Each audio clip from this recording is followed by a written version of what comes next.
Movie start होती है तो हमें अपोकलिप्टिक टाइम दिखाया जाता है, यानी जब आज से हजारों साल पहले इंसानों जैसे नजर आने वाले मॉन्स्टर्स जिन्हें टाइटंस कहा गया है, उन्होंने पूरी दुनिया को डिस्ट्रॉय कर दिया था और उनसे डर कर इंसानों को अपनी जान बचाने के लिए अपनी ही बनाई गई दीवारों के पीछे सरवाइव करना पड़ रहा है। और वो लोग दीवार के पीछे इस उम्मीद पर जिंदगी गुजार रहे थे कि अगर वो टाइटंस वापस आ गए तो ये दीवार उनको सेव करेगी। लेकिन अब 100 सालों से ज्यादा गुजर चुके थे और लोग टाइटंस को भूलने लगे थे और अब टाइटंस की हिस्ट्री सिर्फ किताबों में लिखी गई कहानियों तक रह गई थी, जो बच्चों को डराने के लिए इस्तेमाल की जाती है। दीवार के पीछे रहने वाले लोग चाहकर भी उस दीवार को पार करके बाहर नहीं जा सकते थे, क्योंकि गवर्नमेंट ने टाइटंस के डर से दीवार के पास जाना भी डिसअलाउ किया हुआ था। और इस तरह से लोग बुरे लाइफ यानी मुश्किल में भी जिंदगी गुजारने पर राजी हो गए। दीवार के अंदर की दुनिया को 3 हिस्सों में डिवाइड किया हुआ था। एरिया नंबर 3 फार्मर्स और वर्कर्स का था, जो खेतों में काम करके सरवाइव करते थे। एरिया नंबर 2 इंडस्ट्रियल था, जहाँ पर फैक्ट्रीज लगाई गई थी। और एरिया 1 प्राइमरी था, जहाँ पर अमीर लोग पूरे सिटी को कंट्रोल कर रहे थे और किसी को भी एक एरिया छोड़कर दूसरे एरिया में जाने की इजाजत नहीं थी। एरिया नंबर 3 में रहने वाला एक लड़का जिसका नाम एरिन था, वो काफी टैलेंटेड था और वो टाइटन से डर कर 4 दीवारी में प्रिजनर्स की तरह जिंदगी नहीं गुजार सकता था, क्योंकि उसमें हमेशा कुछ बड़ा करने की लगन होती है और उसकी डिजायर थी कि वो बाहर की दुनिया को एक्सप्लोर करे। और अपनी इस ख्वाहिश को वो अपने फ्रेंड्स के साथ भी शेयर करता है, क्योंकि वो टाइटंस पर बिलीव नहीं करता था। वो यही सोचता था कि टाइटन एग्जिस्ट नहीं करते और उसे लगता था कि लोग टाइटन से डरते हैं, इसीलिए यहाँ पर छुपे हुए हैं। इसके साथ साथ एरिन का जो मेल फ्रेंड होता है वो भी काफी टैलेंटेड होता है और किसी भी आम इंसान को कोई एक्सपेरिमेंट्स करने की इजाजत नहीं थी, क्योंकि गवर्नमेंट का मानना ये था कि अगर इंसान अपनी सक्सेस के लिए कुछ करेगा तो वो गलत करेगा। वहीं पर एक लड़की जिसका नाम मिकासा होता है, एरिन और वो दोनों एक दूसरे को काफी लाइक करते थे और वो एरिन के साथ एक हैप्पी लाइफ गुजारना चाहती थी। एरिन का फ्रेंड उससे मिलने जाता है और तभी वो एक अननोन पर्सन से टकरा जाता है, लेकिन वो उस पर ज्यादा ध्यान नहीं देता और उसे इग्नोर करता है। एरिन खुद को उस जगह पर पाकर काफी लकी फील करता था, क्योंकि वो दूसरी साइड वाले लोगों की दुनिया को देख सकता था। वो जगह एरिन की इसलिए भी फेवरेट थी क्योंकि वहाँ पर बॉम्ब मशीन पड़ी हुई थी और डर की वजह से कोई भी वहाँ पर नहीं आता था। और एरिन इस बार इरादा कर लेता है कि वो दूसरी साइड वाली जगह पर जाएगा, चाहे कुछ भी हो जाए। और वो अपने फ्रेंड्स को भी इस बात पर एग्री कर लेता है। उस दीवार के पास आर्मी का पहरा था और वो फर्स्ट टाइम सोल्जर्स की नजरों से बचते हुए उस दीवार के काफी करीब आ जाते हैं, लेकिन इससे पहले कि वो आगे बढ़ते वो पकड़े जाते हैं। उन सोल्जर्स का लीडर उन लोगों को बचा लेता है, क्योंकि वो लीडर एरिन को काफी लाइक करता था और उन्हें पता था कि एरिन काफी इंटेलिजेंट है और वो एरिन के इस पैशन को अंडरस्टैंड भी करते थे। अभी वो लोग ये बातें डिस्कस कर ही रहे होते हैं कि जमीन कांप उठती है और जब वो दीवार के ऊपर देखते हैं तो उन्हें यकीन नहीं आ रहा होता जो वो देख रहे होते हैं, क्योंकि पहली बार इतने खौफनाक डर से उनका सामना जब हो रहा था। और वो एक मॉन्स्टर टाइटन था, जो कि टाइटन से कई ज्यादा पावरफुल और बड़ा था और ऐसे मॉन्स्टर्स को जायंट्स कहते हैं। और वो उस दीवार से भी काफी बड़ा होता है और आग का बना होता है और उस वक्त वो आग निकाल रहा था और अपने इतने बड़े बड़े पाँव का इस्तेमाल करके वो दीवार को तोड़ने लगता है। वो लोग काफी डरे हुए और काफी हैरान होते हैं। आग की अटैक से काफी बुरा हाल हो चुका था। लीडर एक सोल्जर को ऑर्डर देता है कि वो बॉम्बिंग करना शुरू कर दे, लेकिन वो सोल्जर उसे ये कहकर रोक देता है कि गवर्नमेंट ने हमें इन एक्सप्लोजिव का यूज करने से मना किया है। और वो जायंट काफी बड़ा होल करके हवा की तरह गायब हो जाता है और वहाँ पर तूफान आने से पहले जैसी खामोशी छा जाती है और देखते ही देखते वो टाइटन्स मॉन्स्टर्स दीवार के उस होल से बाहर आने लगते हैं। दिखने में तो वो बिल्कुल इंसानों जैसे लग रहे थे, लेकिन इंसानों की निस्बत वो काफी लंबे चौड़े थे और इंसानों को देखकर उनके फेस पर एविल स्माइल होती है कि जैसे वो इंसानों को अपना खाना समझ रहे हों। वो लीडर टाइटंस पर बॉम्बिंग करने में कामयाब हो जाते हैं, लेकिन उन्हें ये नहीं पता था कि ये टाइटंस इटर्नल हैं, यानी ये एक ऐसे मॉन्स्टर्स हैं जिन्हें कभी नहीं मारा जा सकता। और टाइटंस की बॉडी के जख्मी पार्ट्स खुद ब खुद रिस्टोर होने लगते हैं। अब क्योंकि टाइटंस तादाद में काफी ज्यादा थे तो वो लोगों को चारों तरफ से घेर लेते हैं और इंसान उसके आगे काफी छोटा दिख रहा था। और वो इंसानों को ऐसे समझ रहे थे कि जैसे इंसान पाँव में आने वाले कीड़े मकोड़े चूंटियां हैं जिन्हें मसल दिया जाए, खेलने वाले खिलौने हैं और यही नहीं बल्कि इंसान उनके लिए किसी बारबेक्यू से कम नहीं थे, क्योंकि वो उन्हें ऐसे ही पकड़ पकड़ कर खा रहे थे। सोल्जर्स इतने ज्यादा डर जाते हैं कि वो टाइटंस का खाना बनने से ज्यादा सुसाइड को प्रेफर करते हैं और अपने आप को मार डालते हैं। टाइटंस ने पूरे सिटी में तबाही मचा दी थी। लोग या तो टाइटंस का शिकार होकर या लोगों की अफरा तफरी में कुचलकर मरने लगते हैं और उन लोगों को अपनी जान बचाने के लिए सिर्फ एक ही जगह मिलती है, जो कि सिटी का बहुत बड़ा हॉल था। लोग सिर्फ खुद को सेव करने के लिए दूसरों की जान की परवाह किए बगैर जबरदस्ती अंदर घुसने लगते हैं और एरिन और मिकासा भी खुद को सेव करने के लिए ऐसा ही करते हैं। मिकासा एक छोटे बच्चे को उसकी माँ के साथ देखती है तो उसे उन लोगों पर तरस आता है और वो उस बच्चे को सेव करने की वजह से बाहर ही रह जाती है और एरिन लोगों की भीड़ में घसीटते हुए हॉल के अंदर चला जाता है और हॉल का दरवाजा बंद कर दिया जाता है। एरिन उस हॉल के डोर को खोलने की कोशिश करता है, लेकिन लोग उसे ऐसा करने से मना कर देते हैं। मिकासा ने उस छोटे बच्चे को पकड़ा होता है और एक टाइटन मिकासा की तरफ ही आ रहा होता है। एरिन जो कि मजबूर होता है और कुछ भी नहीं कर पाता और टाइटन मिकासा और उस बच्चे दोनों को निगल जाता है और अचानक से वहाँ पर खामोशी छा जाती है। एरिन किसी तरह जबरदस्ती करके उस हॉल से बाहर आ जाता है और वो देखता है कि जिस हॉल में सर्वाइवर्स छुपे हुए हैं, टाइटन्स उस हॉल के चारों तरफ से घेरे हुए खड़े हुए हैं और टाइटन्स उस हॉल की छत को तोड़कर लोगों को खाने लगते हैं और तेजी से लोगों का खून बहने लगता है जैसे खून की नदी बह गई हो। हालात से तंग एरिन सिटी की तरफ आगे बढ़ जाता है। इसके बाद हम 2 साल बाद के टाइम को देखते हैं, जहाँ हमें एरिया 2 यानी इंडस्ट्रियल एरिया दिखाया जाता है। ये लोग सेफ थे क्योंकि मजबूत दीवार की वजह से जायंट के हमले से बच गए और जो लोग पिछले हमले के सर्वाइवर्स थे वो भी यहाँ आकर बस गए, क्योंकि एरिया 3 यानी लेबर्स एरिया में अभी भी टाइटन्स थे। अब क्योंकि उस एरिया में आने से लोगों की आबादी बढ़ गई थी तो खाने पीने की किल्लत पड़ जाती है, लोग भूख की वजह से मरने लगते हैं। अब एरिया 3 के बाकी सर्वाइवर्स के पास बचने का सिर्फ एक ही रास्ता था और वो था अपने एरिया को टाइटन से बचाने का, यानी टाइटन्स का मुकाबला करके वो अपने एरिया को बचा सकते हैं। टाइटन से लड़ने के लिए सोल्जर्स की एक टीम तैयार की जाती है जिनको 2 साल की सख्त ट्रेनिंग दी जाती है। अब इसमें एरिन और उसका फ्रेंड भी पार्टिसिपेट करते हैं क्योंकि मिकासा की मौत का बदला लेना चाहते थे वो लोग। एरिन को मिकासा की डेथ पर गिल्ट था कि उसने मिकासा को नहीं बचाया। उन लोगों को एक कमांडर लीड कर रहा था जिसका नाम कुबाल था। कमांडर कुबाल प्लान बनाता है कि वो अपने मिशन के लिए रात के अंधेरे में निकलेंगे। उनका मिशन ये था कि वो एरिया 3 के बड़े होल जहाँ से वो टाइटन्स आए थे उसे ब्लास्ट की मदद से बंद करने का। प्लान के अकॉर्डिंग वो हॉल के ऊपर वाले पार्ट पर ब्लास्ट करेंगे, जिससे होगा ये कि वो टूटा हुआ मलबा नीचे गिरेगा और उससे वो हॉल बंद हो जाएगा। और क्योंकि वो दीवार काफी मजबूत है तो ब्लास्ट के बावजूद भी टाइटन्स वहाँ से नहीं आ पाएंगे और अगर वो इस मिशन में सक्सेसफुल हो गए तो वो उन टाइटन्स को मार सकते हैं। और उन लोगों की आखिरी उम्मीद यही एक्सप्लोजिव था, यानी इस मिशन में या तो वो मार डालेंगे या मारे जाएंगे। वेपन्स हेड सब सोल्जर्स को अपने बनाए गए खास न्यू वेपन के बारे में बताती है जिसकी मदद से वो हवा में उड़ सकते हैं, क्योंकि उन्हें पता चल चुका था कि टाइटन्स की नक पर अटैक करके उन्हें मारा जा सकता है और वो टाइटन्स दोबारा जिंदा भी नहीं होंगे। प्लान के मुताबिक वो रात के अंधेरे में अपने मिशन के लिए निकल जाते हैं, लेकिन अपने टारगेट तक पहुंचने से पहले ही उन्हें रास्ते में कुछ अजीब फील होता है और वो लोग चेक करने के लिए जाते हैं कि आखिर क्या गड़बड़ है। वो समझते हैं कि वो सिर्फ काउस की आवाज है और जब उन्हें रियलाइज होता है कि सब ओके है तो वो चल पड़ते हैं। फिर एक लेडी को किसी छोटे बच्चे के रोने की आवाज सुनाई देती है और वो सोचती है कि बच्चा मुसीबत में है और उसे हेल्प की जरूरत है और वो उसकी हेल्प करने के लिए आगे चेक करने के लिए जाती है। एरिन भी उसके पीछे पीछे जाता है और जब उन्हें बच्चा मिल जाता है तो वो देखते हैं कि ये तो टाइटन का बच्चा है और वो जायंट बच्चा उन्हें पकड़ने की कोशिश करता है और नीचे गिर जाता है और नीचे गिरते ही वो जोरों से रोने लगता है। उसकी आवाज सुनकर सब टाइटन्स जाग जाते हैं और उधर आने लगते हैं और उन लोगों को घेर लेते हैं और अब वो लोग काफी बड़ी मुश्किल में फंस चुके थे क्योंकि उनका सेल्फिश कमांडर कुबाल उन्हें इस मुसीबत में छोड़कर वेपन्स वाली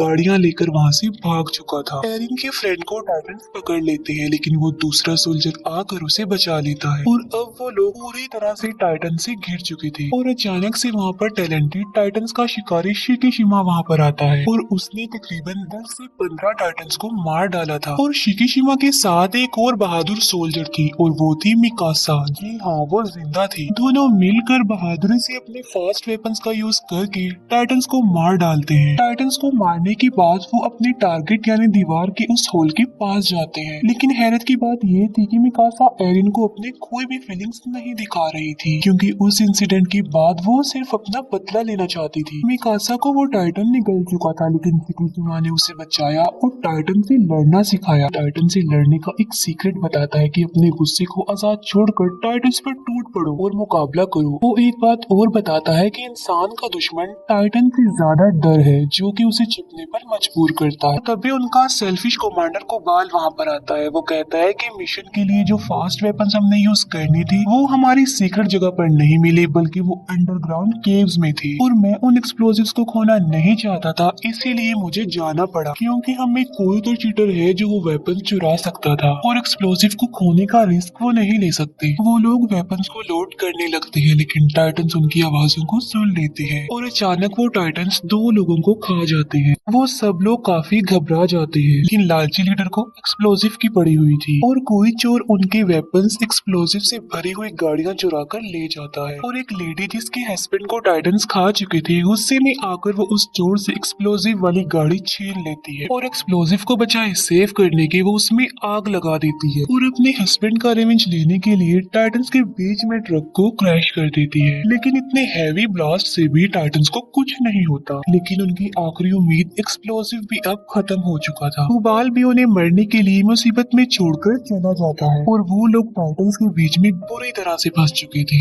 एरिन भी अब हिम्मत हार चुका था, लेकिन फिर उसे शिकीशिमा की गुस्से वाली बात याद आ जाती है और वो अपने गुस्से को आजाद छोड़कर टाइटन से मुकाबले के लिए जाता है और वो उन टाइटन्स का मुकाबला करते हुए कुछ टाइटन्स को मारने में कामयाब भी हो जाता है। और फिर फाइट के दौरान टाइटन से मुकाबला करते हुए उसका एक पाँव टूट जाता है और एक टाइटन एरिन के फ्रेंड को पकड़ लेता है। सब लोग एरिन के फ्रेंड को बचाने के लिए लड़ते हैं ताकि वो टाइटन उसे निगल ना जाए। एरिन अब पूरी तरह से हिम्मत हार चुका था और वो डिसपॉइंट हो चुका था कि वो किसी भी तरह लोगों की हेल्प नहीं कर पा रहा है, लेकिन वो फिर भी हार ना मानते हुए हिम्मत करके उठता है और बिल्कुल ठीक वक्त पर वो अपने फ्रेंड को उस टाइटन का खाना बनने से बचा लेता है। लेकिन उसे सेव करते करते वो अपना एक हाथ भी खो बैठता है और आखिरकार एक टाइटन उसे निगल लेता है और एरिन देखता है कि वो इस खतरनाक टाइटन के पेट में आ चुका है और आहिस्ता आहिस्ता डाइजेस्ट हो रहा है। ये देखकर मिकासा कंट्रोल से बाहर होकर उस टाइटन पर अटैक कर देती है, लेकिन किस्मत उनका साथ नहीं दे रही थी और मिकासा क्रैश हो जाती है क्योंकि उसका गियर खराब हो चुका था। और अब मिकासा को अपनी मौत अपने सामने नजर आ रही थी क्योंकि वही टाइटन उसकी तरफ भी आ रहा था।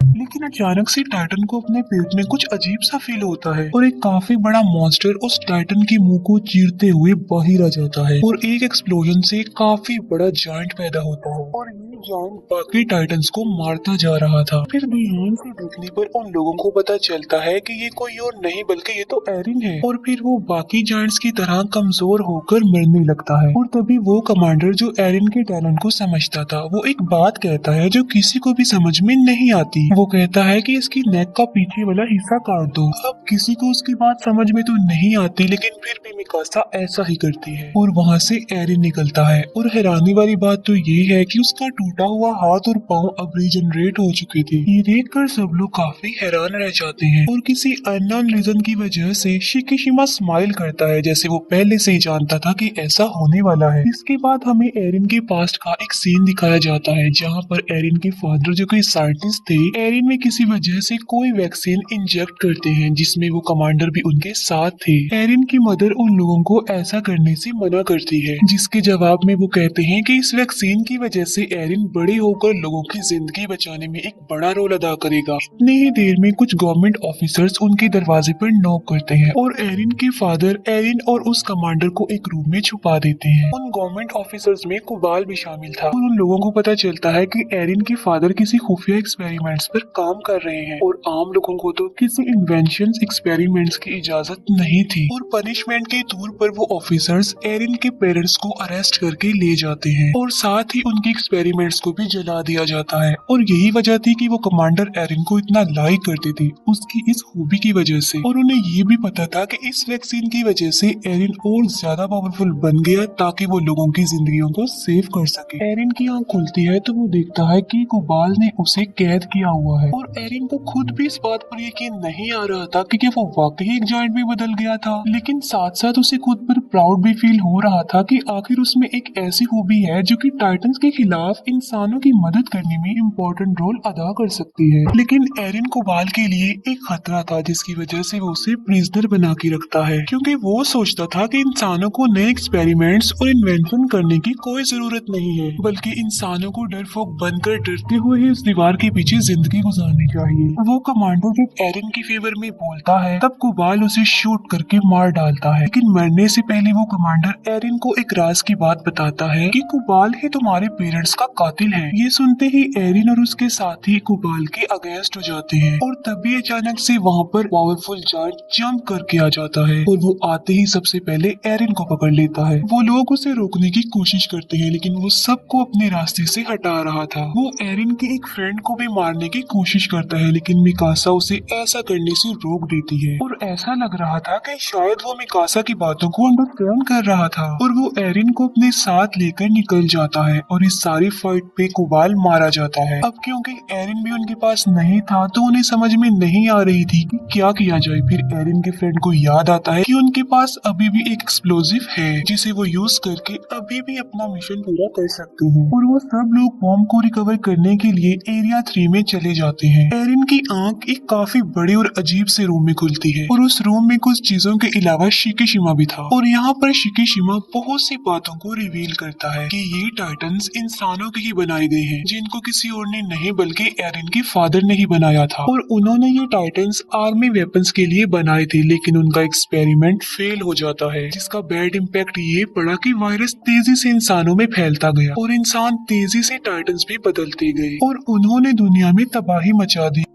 ये सिलसिला ऐसे ही चलता रहेगा, कभी नहीं रुकेगा। और मुसीबत की बात ये है कि ये टाइटन्स बगैर कुछ खाए पिए भी जिंदा रह सकते हैं, यानी ये कभी भी मरने वाले नहीं है और इन्हें मारने का सोल्यूशन सिर्फ और सिर्फ एरिन के फादर के पास था जो उनके साथ ही मर गया। और अगर गवर्नमेंट उन्हें इन एक्सपेरिमेंट से ना रोकती तो शायद आज टाइटन्स को मारने का कोई तो हल होता। और एरिन के फादर ने अपने बेटे को ही चूज किया जिसके अंदर उस वैक्सीन को इंजेक्ट किया ताकि वो लोगों की हेल्प कर सके और टाइटन्स के अगेंस्ट लड़ सके। और एरिन कभी भी नहीं मर सकता और जब चाहे वो जायंट में बदल सकता है। शिकिशिमा ये भी बताता है कि ये वही है जो गवर्नमेंट के अगेंस्ट है और उसके साथ ही नहीं वेपन्स चुराने की कोशिश की थी। एरिन शिकिशिमा की बातों से इम्प्रेस होकर उसकी हेल्प करने के लिए रेडी हो जाता है। एरिन के पार्टनर्स किसी तरह टाइटन से बचकर बॉम्ब के पास जाते हैं और बॉम्ब को ट्रक पर लोड करने के बाद वो दीवार की तरफ बढ़ते हैं, लेकिन रास्ते में ही शिकिशिमा उन्हें रोक लेता है। उसका प्लान ये था कि वो इस बॉम्ब की मदद से एरिया 2 पर अटैक करके उसे डिस्ट्रॉय कर देगा और दीवार गिर जाने की वजह से लोगों को ना चाहते हुए भी टाइटन से लड़ना पड़ेगा। और जब वो टाइटन्स को मारने में कामयाब हो जाएंगे